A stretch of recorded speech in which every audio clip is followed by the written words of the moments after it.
It's news time. Information is power. Be current. The news headline. Sunday Igboho is not feeling too well. He needs to go to Germany to treat himself. Salami.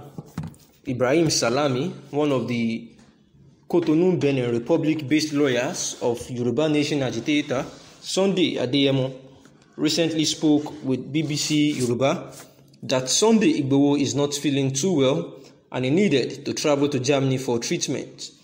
He disclosed that Sunday Igboho had an injury in his right hand during the attack that took place in his house in Ibadan. Salami explained that Igboho almost died, but because he is a brave man, that is why he needs a doctor who will take care of him very well. According to him, Sunday Igboho wants to be given the opportunity to go to Germany for treatment.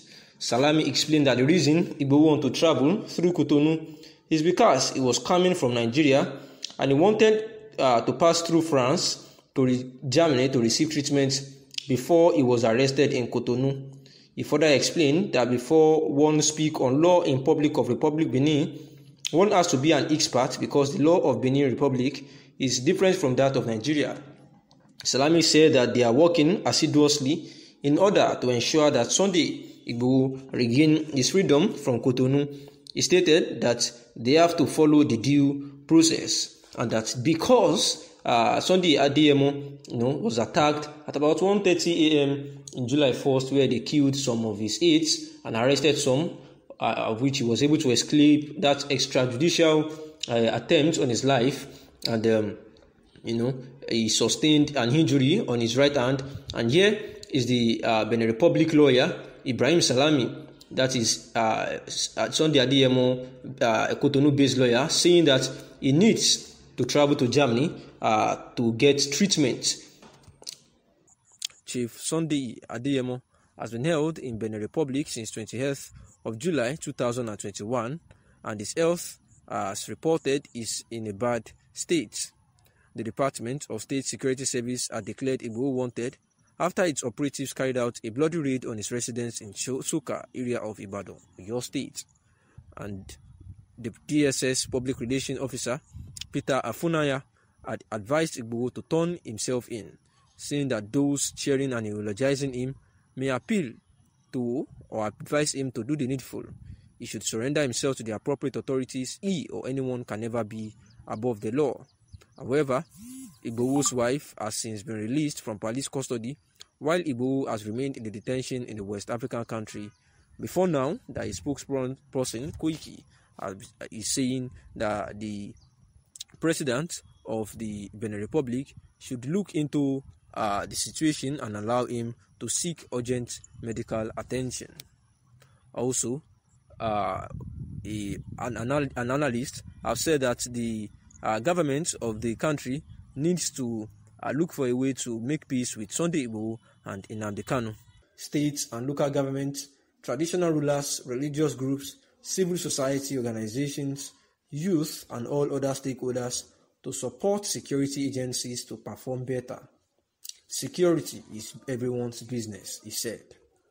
Governments at all levels should take aggressive steps to address the problem of youth unemployment. There must be concerted efforts at job creation and youth empowerment using the private sector to provide employment to young Nigerians. This is one sure way to reducing youth restiveness.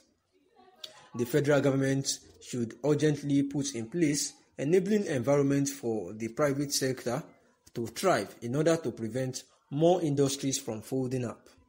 The government policies ought to be friendly to boost private sector participation. The federal government should, as a matter of honesty and urgency, respect the federal character principle to end marginalization and injustice in form of appointments and development projects. The federal government should also implement the National Livestock Transformation Plan that was adopted by the National Economic Council (NEC), and this will not only protect farming communities from attacks and herdsmen from cattle rustling, but also lead to environmental protection, security of lives and property, as well as guarantee food security. Indeed, ranching will also boost livestock production. As I have been saying, the federal government should publicly condemn the atrocities perpetrated by armed herdsmen, as well as arrest and prosecute the leadership of Miyetti Allah Kautaho, Fulani Nationality Movement, FUNAM, and other armed herder groups who have consistently admitted to the wanton killings and destruction of communities across the country. The federal government should proscribe all militant Fulani groups, as was done in the case of the Independent People of Biafra (IPOB), given that the Global Terrorism Index rank had actually ranked Fulani militia as the fourth deadliest terrorist group in the whole world.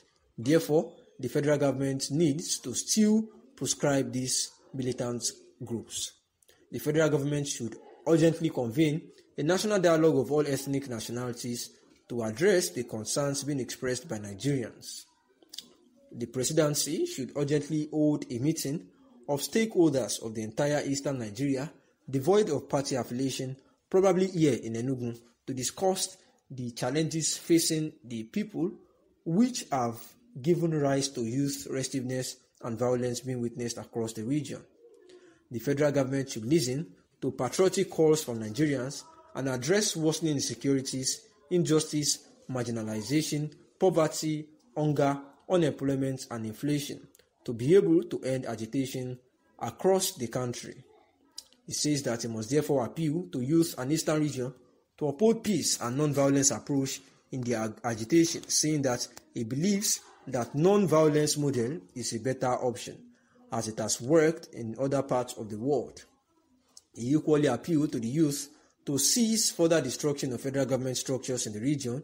Remember that the property that you are destroying is your own property. They have already made a genuine case for restructuring, among other meaningful demands, and their voices have been heard loud and clear across the country and beyond. Let me conclude by once again appreciating the National Union of Journalists, Radio Nigeria Enugu, for this honor. I am grateful that you found me worthy of your award, and I also congratulate other awardees on this occasion. All hands must therefore be on deck, irrespective of political, ethnic, religious, and cultural differences, to ensure resuscitation of the country. And these were the words of Governor Samuel Ortom, talking about the government's needing to take responsibilities and stop intimidating those who are feeling distasteful to the President Muhammadu Buhari-led administration, and telling them the truth, saying that there is need to proscribe all Fulani militia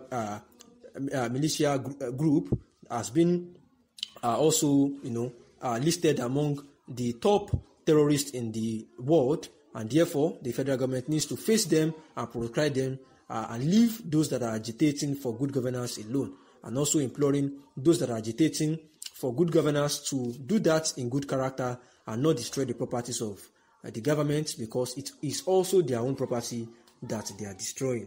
Thanks for listening.